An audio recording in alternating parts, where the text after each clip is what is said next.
See, to keep it simple and without all the jargon, it's calories in and calories out. Putting you in a surplus, a slight surplus if your muscle gain is your goal, or a slight deficit, say. Your mind muscle connection, how that is formed is through neural pathways.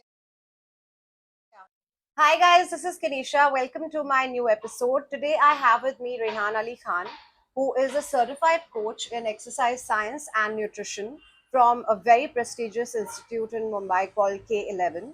And he resides out of Juhu in Mumbai. Everybody in Mumbai would know the neighborhood of Juhu. And he has a studio in his bungalow where he trains clients personally one on one, very highly customized.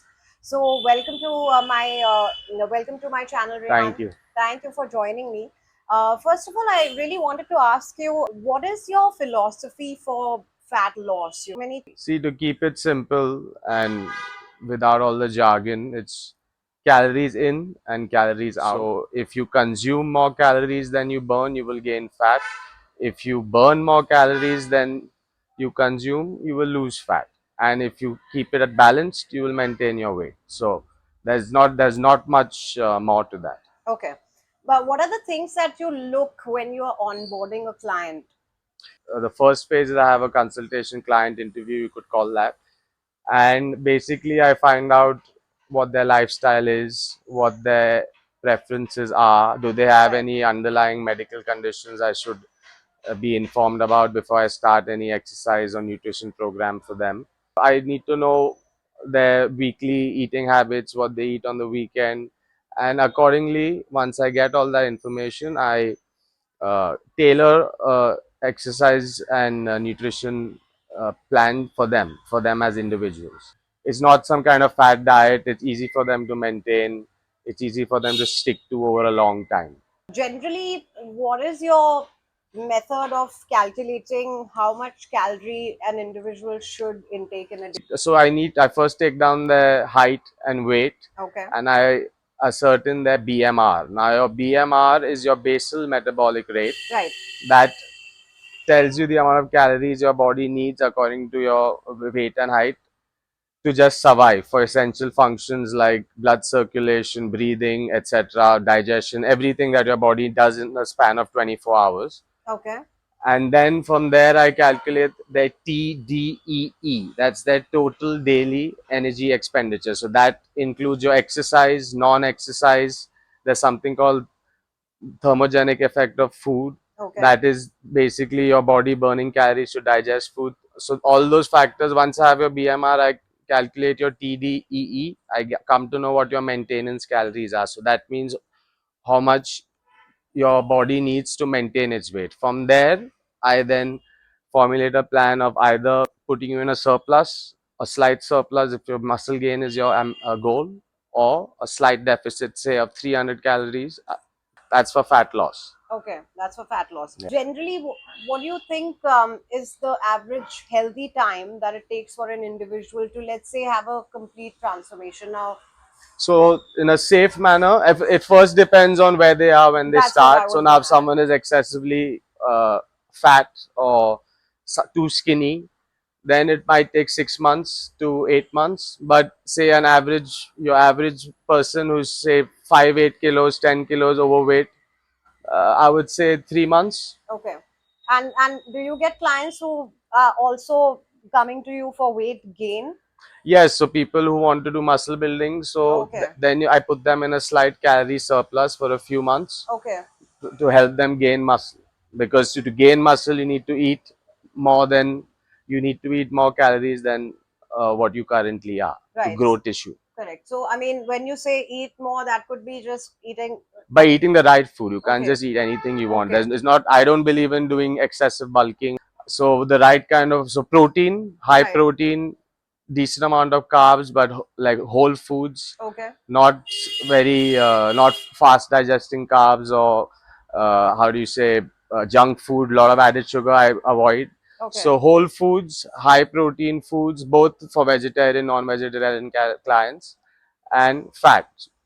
But I concentrate more on high protein because for fat loss clients, especially, and muscle building clients. Okay, and in your opinion, what do you think? Is it more tedious with vegetarian plants? No, Okay, that's just a myth. I don't believe in that at all. There are a lot of good high protein sources you can get from vegetarian sources, and it's not a problem at all. I have a few vegetarian clients who I prescribe diets to. I've had no issues with their results. okay. Tell me a bit about the synthesis between, physical exercises and with physical exercising and mental health, physical good health and mental health. So exercise has a big positive effect on cognitive function. Yeah, and that's proven, right? Yes, that's proven, or you can.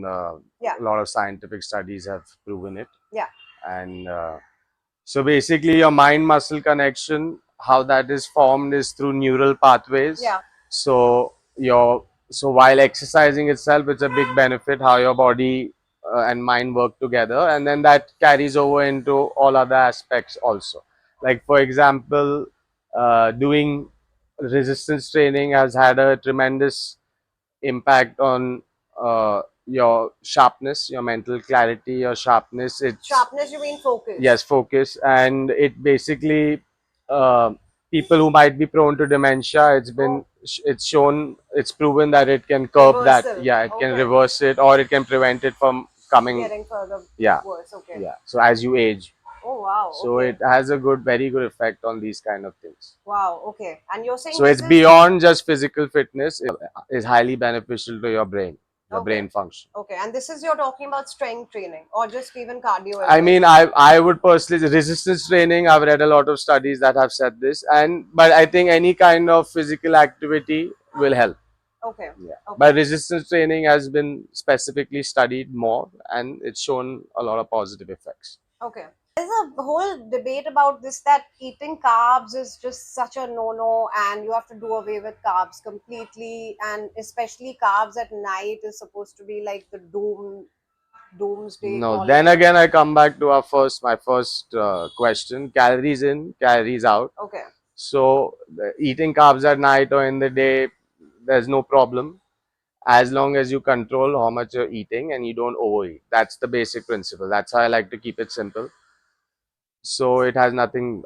Me personally, I would say you can eat carbs at night. In fact, it'll help you with sleep. Now I want to talk about this, which is very important, and it's my personal query also. How much do you think, supplementation, like let's say taking the right vitamins and all that, is key to, and overall, No, so vitamins is extremely important for your body. So vitamins are called micronutrients. Your right? macronutrients are protein, carbs, fats. That's Okay. what we eat in large quantities, and that's what micronutrients are already taken in smaller quantities. They come through food or through supplements. They're very important, especially in today's day and age Yeah. where people don't focus on their diet. A lot of vitamin deficiencies create a lot of problems in the long run. But then now it depends on what you have to know, and you have to ascertain what deficiency you have. Should you add food items to help Counter. counter that, or you should take actual medicines to counter it? That depends. You'll have to obviously do a little research on that, speak to your doctor. So, but vitamins are extremely important. These fat diets, I'm completely against these crash diets. Yeah. You lose weight in 2 months Yeah. through unhealthy means, and then you gain it right back, Yeah. and you make your body go through a lot of stress. And also your mind. Yes, Yeah. because you're stressed, you're starving yourself, or you're Yeah. just restricting yourself from eating everything. Yeah. It takes a big toll on your body and brain. I never recommend crash diets. The Okay. slower, steadier, the better, because Okay. that's what will help you stay consistent, and then for the rest of your life, you'll be able to follow. Okay. Because for me, safety is number one, Correct. so I don't compromise that over anything. Right. So most clients that I see, that's the main problem. The Oh, weekend alcohol, junk food that comes after that, because then you which is crave. worse? So they both are worse. Okay. So basically, it's a recipe for disaster. And say Wow. Okay. if you've been disciplined from Monday to Friday, Yeah. you've done a decent deficit. That one night of drinking and eating junk food without any boundaries Yeah. can offset that whole deficit. Oh. Yeah, you can Okay. end up consuming 3,000, 4,000 calories when your budget is probably only 2,000, depending on your height and weight, 2,000 calorie budget and then you end up eating 3,500 calories, all your deficit of 300 for 5 days is offset. So you either then gain weight or you stay where you are. Recommend my clients. I obviously tell them, if they tell them the first choice is not to drink or eat junk food at all, but Yeah. if they have to, then do it in a limit. Okay. What does a 3,000 calorie meal look like roughly? Is it like four 3,000. burgers, like a couple of pizzas? What is it like typically? So say if you eat three McDonald's meals in a day Oh, for that's breakfast, 3,000 lunch, and calories? dinner, Okay. that's close to 2,800, 2,500 calories. Oh, okay. 2,800 to 3,000 calories. That's a whole day's eating. Yeah, 3,000 yeah, yeah. calories, you can't. I mean, there are people who consume that probably in one sitting, but then they are obviously highly overweight. Yeah. But for a normal person, that's no one can sit in one meal and eat 3,000 calories unless they're having a lot of alcohol with it. Okay. Because alcohol is empty calories. It Right. gives you no nutrition. It has Right. no Even macros. including wine. Wine, yes. Beer has some carbs in it, Right. but say hard liquor, it has nothing. Oh, It's just your body treats it like a toxin. And okay. when you drink alcohol, so what your body does is it sidelines everything else. It shuts down all your other metabolic pathways. So, for example, you drink one drink. One drink will take 1 hour to clear out of your system. So, in that 1 hour, everything you've eaten will all be diverted to fat storage. It Oh, won't be wow. used to nourish your muscles after Okay. workout. It won't be used for your normal other functions your body might need those nutrients for. It will directly be diverted to fat storage so that your body can deal with the toxin that is alcohol.